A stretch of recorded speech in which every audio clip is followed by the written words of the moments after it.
Hello and welcome to my channel, Making Crafts. Today I'm back with my Christmas journal. We started this journal last week when we created the cover, but I had planned on coming back a couple of days later and just haven't got back. So now I'm back with this journal to work on it, and I want to work on adding the pages today. So what I want to do is I want to start out first by making myself a guide to use to know where to punch the holes on each page. So I've cut down a piece of cardstock that is about 1/8 of an inch on each end, so probably 1/4 of an inch shorter than the actual height of my book.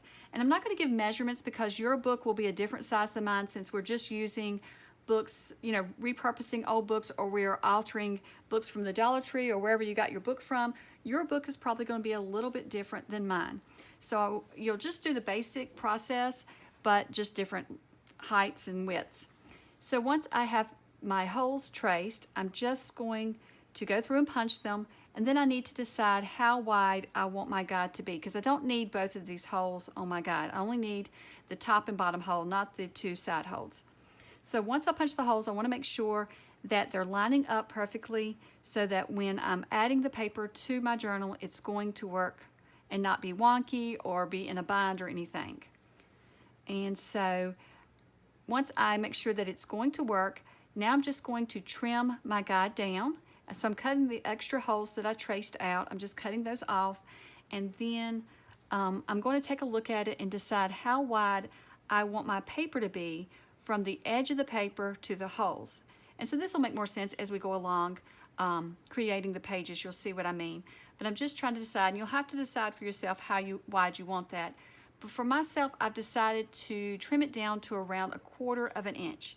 So my paper will have about 1/4 of an inch of paper, and then the holes that I'll punch in it. And it might be a little bit under that because I was just eyeballing how much I wanted.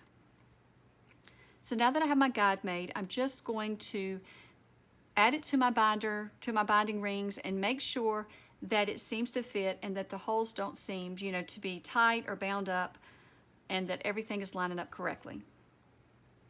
And so I'm going to use this guide as well to create the height of my pages.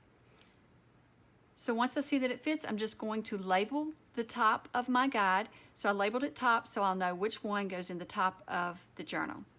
So I'm going to be using the Christmas Vibes by Ciao, and this is the 12 by 12 paper pack. And so I'm going through and looking at the pages to see what I can use as pages in my journal. And so I'll probably maybe go back and use some of those pages from the cover. But I'm mainly right now going to go through and use the printed pages, the ones that's just got basic prints on them. I'm going to use those for my journal pages, and then the ones that are the tags and the 4x6 cards, I'm going to save those aside, as well as the fussy cuts, to use to decorate my journal. So right now I really would just want to work with the pages that I'm going to use in my journal. So I'm going to use my guide to figure out what height I should cut my pages. And first, I'm not going to cut all my pages to start with.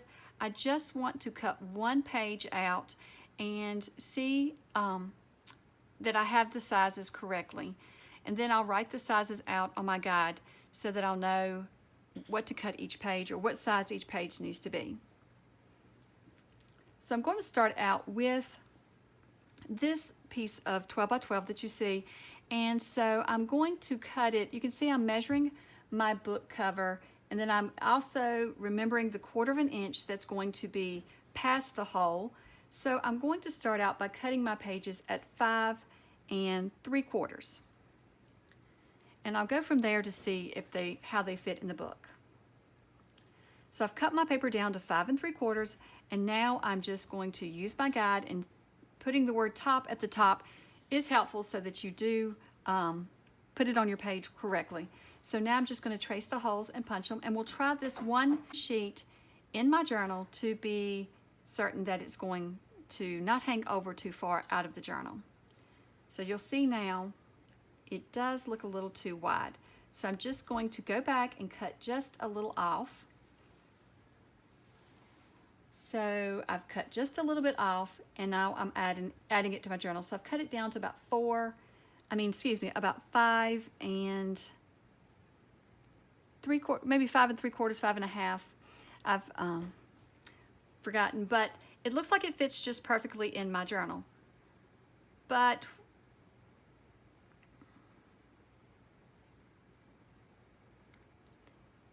I have decided, this is where I'm deciding that the clips do not work with the hinge on the inside of the journal. It's just going to hinder the pages from opening and closing and laying flat. So I'm coming back and I'm just going to add my binder rings to the outside so that when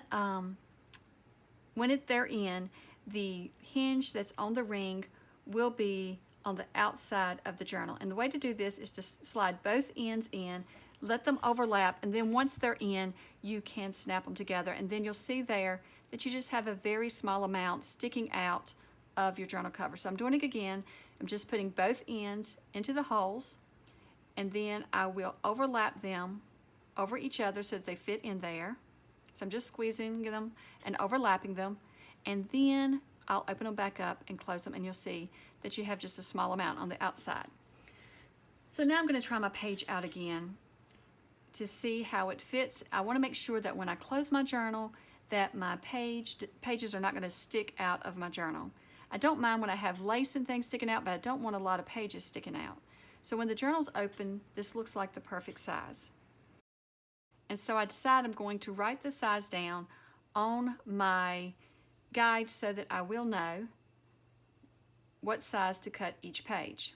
It's a good idea to write all this down so that as you're crafting, you don't forget what size your pages need to be. But then once I close the journal, I discover my pages are way too long. So when I'm looking at them, they're sticking out about 3/4 of an inch. So I'm just going to go back to my trimmer and I'm going to cut them down to 5 inches. Now, if you do the same thing that I did, remember to go back and change the measurements on your guide to be sure that you have the right measurements on it. So it seems very simple, but sometimes when you're busy crafting, you forget to do these things, and then you'll find close to the end that you've got everything the wrong measurement.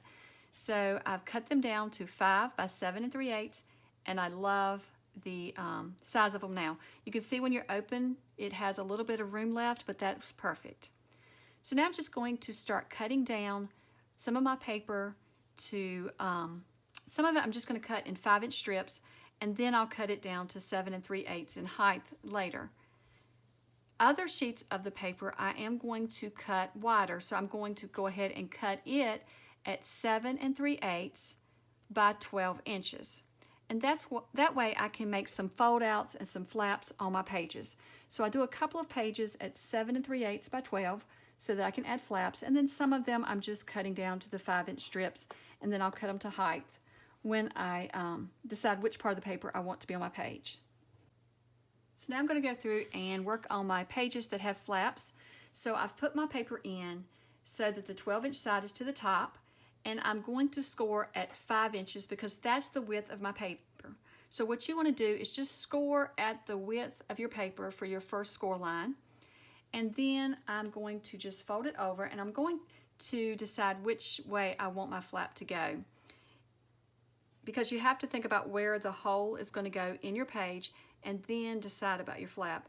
And so then I'm just going to trim the paper down. So I'm putting the scored line where we scored at 5 inches, I'm putting it at the 2-inch mark, and then I create a 2-inch flap on my page. And so for the other page, I'm going to do pretty much the same thing, but for this one I left a little bit more. So for this one I am going to score at 5 again because that's the width of my pages, and I have left enough room to have a 3-inch flap. So really your flap could be as wide as you want. Just keep in mind you don't want it to come all the way over and rub against your binding rings, but other than that you can have it as wide as you'd like. So now I've got all my pages prepared to go. I've laid out some craft envelope and then a craft bag. I've also got my little page here that I created the flaps. Both of these have flaps. And then I'm pulling out some of the 4x6s possibly to use as pages. I don't know if they'll work. I also have just some basic pages here that I cut to 5 7 3/4, or 7 3/8, excuse me. And then I have some paper that was given to me as a gift. It's kind of like a handmade paper. It has texture in it. I'm not really sure what it is.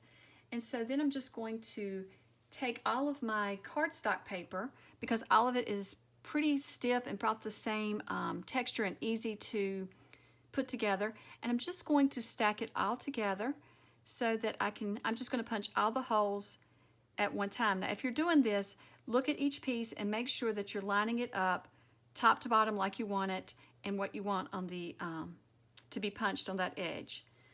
So once I have my papers stacked up, I'm just going to add a large paper clip to them, and that way it will hold them together so that I can punch all of them at the same time. And then I'm just going to use my guide to trace. I'm not using my guide and punching it with my guide because I'm afraid that I will punch the holes on my guide and mess those up. So I'm just going to trace inside of the circles on my guide, and then I'll use that to help me punch my holes.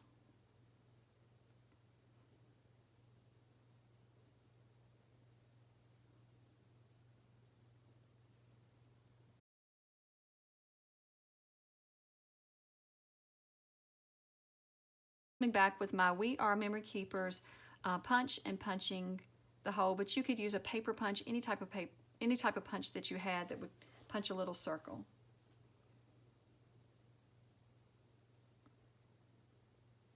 The We Are Memory Keepers does seem to punch a lot at one time, so I like that you can do them all at once. So then I'm just going to do the same thing with my tea stain paper and my handmade paper.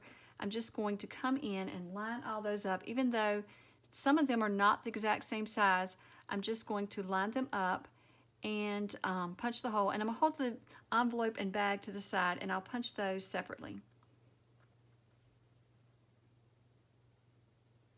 So once again, I'm just going to use a paper clip to hold these together, and then I'm going to punch the holes, which I'm going to trace again. This guide makes it easy because you don't have to measure each time. You just lay it on there and trace it.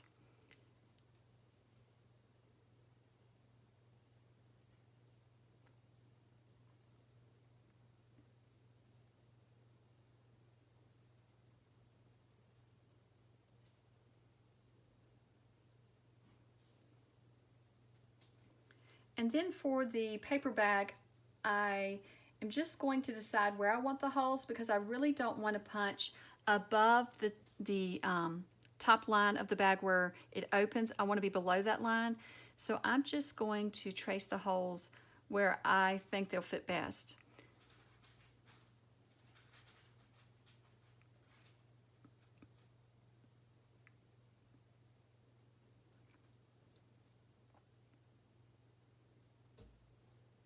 And you'll see I have to keep cleaning out my punch because you want to be able to see where the hole, your pencil mark is, so you're going to have to keep cleaning it out. I did discover that the envelope was too short, so I'm going to have to rethink the envelope, how I could add it, or just pick out a larger envelope that I have. So now I'm just going to add the pages to my journal, and I'm just going to decide which page I want where, I guess I should say. I want to mix it up so that there's a variety in my journal, so I don't want all the flaps together or all the plain pages together. So I am just going to rearrange those, and then I added them to my journal, and then I'm going to add in the tea stain paper, the paper bag, and I have some notebook paper that I've tea stained that I'm going to be adding as well. So I'm going to just every other page add in either the bag or the tea stain paper or some of the other papers. So I do find that it's easier to add these if you pull all the pages out instead of having to open and close the binder rings the whole time. So now I'm just going to alternate cardstock and then tea stain paper and then cardstock and like the paper bag.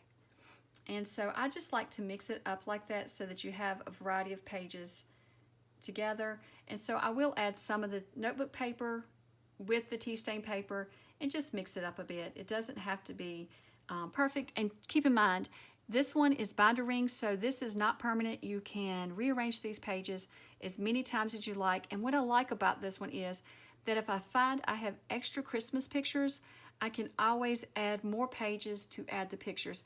Because sometimes you make an album or you make a journal and thinking that you're not going to have that much to add to it, and then you get more Christmas pictures than you realize, and so you just have to tuck them in a pocket somewhere.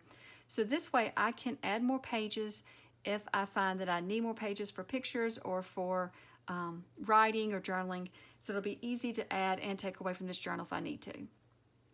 So I'm starting out with enough pages. When you do front and back, I'm thinking it was enough that it feels 30 days, because I usually like to journal for 30 days during Christmas and just document the month of December. I don't know if I'll do that this year or if I will just use this to add photos of our different Christmas activities or how I'll use it, but I like to have a Christmas journal.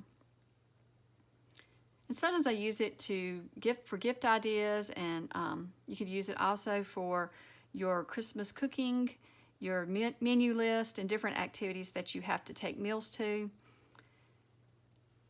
So you can use a journal for many different things.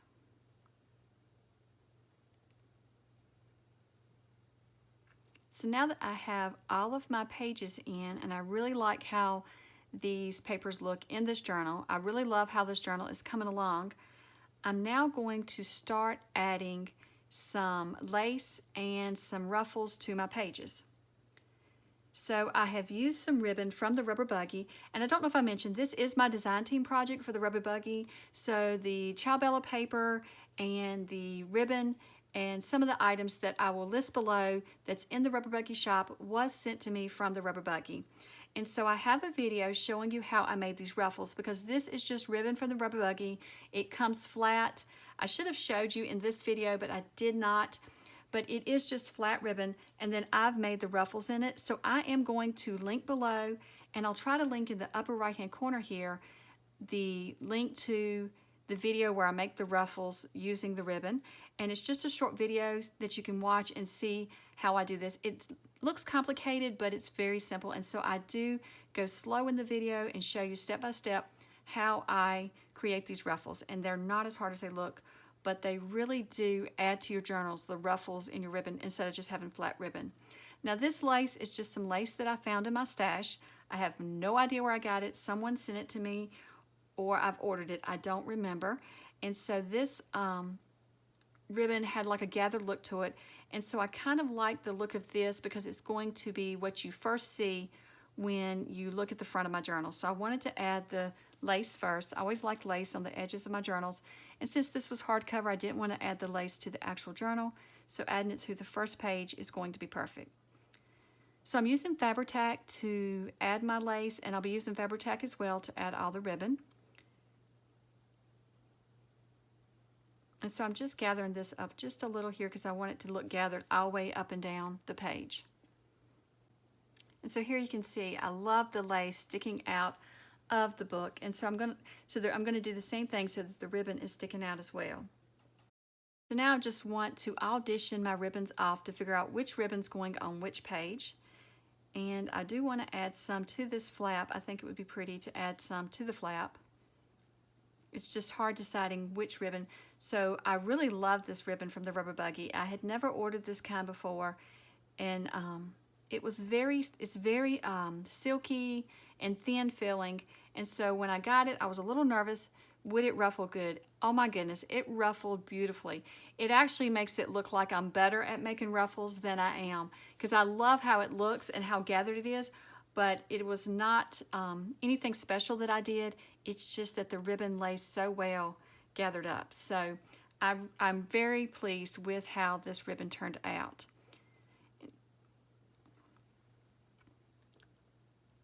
And so I thought these colors worked beautifully with the Ciao Bella papers. So if you're interested, I will link below. So if you want the same colors, you can find them in the shop as well.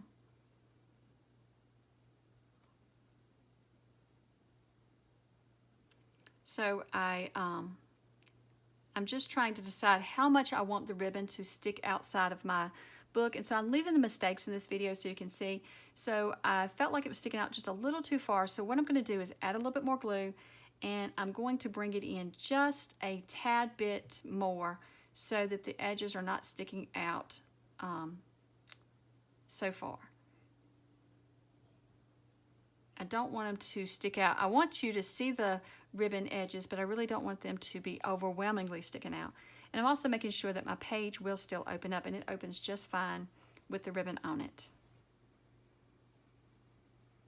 And I may even come back and add more ribbon to more of the pages, but for now I'm just alternating around in the book and deciding where, to put some of the ribbon. And so I'm just getting started with the ribbon. And then I wanted to have the book balanced so that the ribbon was not all in the front and not all in the back. So that's why I'm adding some of the ribbon first, and then I'll take whatever's left over, and I can still, when I'm decorating pages or adding more pages, I can add more ribbon to the journal if I want to. Now for this page, I didn't want a whole length of the page of ribbon, so I'm just going to be adding ribbon to the top part of the page, kind of like a ribbon tab or something like that. And I might go back and add decorations on top of these ribbons. I have no idea. I'm just fixing my journal, just the basics, to get started with my journal, and then as I'm adding photos or I'm journaling or I'm collaging in it, then I will add more of the decorations. So today I am just getting my basic journal ready for the holiday season and for the month of December. I may participate in some of the journaling prompts for December, but I will not be doing a video every day in December, and I won't be doing all the prompts for December. December is a very busy month for me for my jewelry shop on Etsy, and so I have to focus on it for the first part of the month, and then the second part of the month I have a little bit more time that I can focus on crafting in my craft room. And I will link below at the very bottom of the description. You can always see a link to my Etsy shops, and there is a link to my jewelry shop. It's a jewelry shop and a leather shop, and it has leather accessories and different things in it, and I will link below to that as well. But here I am back with this flap, and I can't decide, do I want to add ribbon to this flap or not? So I'm auditioning the different ribbons, and this ribbon is a lot stiffer. Now this one, I had never made ruffles using a stiff ribbon like this that had wire in the edges, but this one was a little different. You'll see in the video where I show you how to make this ruffled ribbon. This one is a little bit different, but I loved how it turned out too. It turned out different from the rest, but I still absolutely loved it. And I love this ribbon. It's got the fuzzy fur on the edge, which made me think of Santa's suit. So I thought this was perfect for a Christmas journal because it made me think of the fluff and fuzz on Santa's hat and on his suit.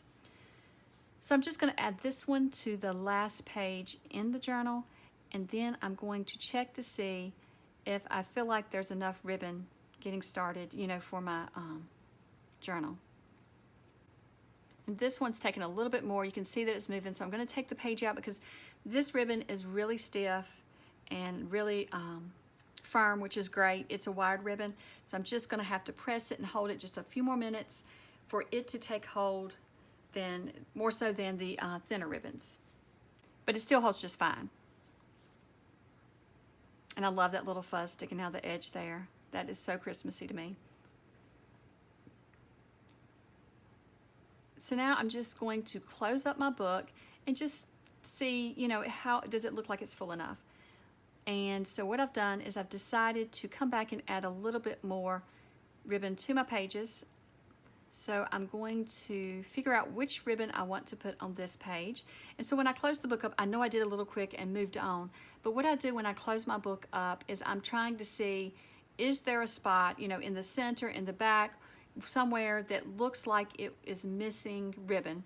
And so right here in this part of the book, it just looked like it was missing ribbon. So I'm just auditioning and figuring out which page do I want to put the ribbon on.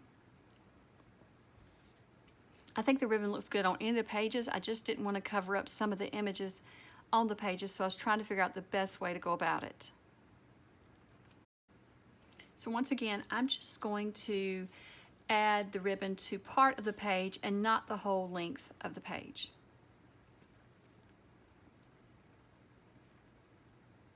And you may just, like me, have to audition it. You have to figure out, I cut a little off and I found that it just was still a little too long, so I cut a little bit more off. And I'm saving all those pieces because I can still use them as tabs and decorations throughout my journal. I don't think that I'll waste them. I'll use them somewhere. You can use them on a tag, I can use them on a journaling card, I can use them anywhere. So don't be afraid to trim a little extra off if you need to. Just hold on to it and then you can use it on another project or something else in the journal. So you can see here, I think that it looks pretty even with the ribbon, but I felt like I wanted to add just one more strip of ribbon to the journal just to make it all look proportionate. And like, I didn't want to feel like there was a gap in the ribbon, if that makes sense. So I'm going to add this plaid ribbon to this page, and then we will have our journal ready to start decorating, and we'll be ready to start playing in our journaling, adding pictures, and decorating it up. So I hope that you have enjoyed following along and seeing how I am working on my journal. Hopefully it inspires you to create a journal, or to just to create some of the projects that I put in my journal, because I will be coming back and adding some different little things to the journal. So if you can't create a whole journal, maybe you can do some of the projects that I'll be doing to add to the journal. And so I hope that you have enjoyed seeing me how I made the cover and how I've added the pages. So now this is just my basic journal ready to go and ready to start decorating. So I think that it looks like it has enough fluffy ribbon in it, and I love how it's coming along. So I hope that you have enjoyed these and that you'll come back and check out more of my Christmas videos using this journal. And I will link below to all of the products that I'm using from the Rubber Buggy. And so I will hopefully be back this week. If not this week, I'll be back next week working on this journal. It just really depends on how much time I get. I really am excited to make some more things for this journal, so we will see if I can get back to creating more items for it. Well, thank you so much for watching, and I hope you have a wonderful day. Bye.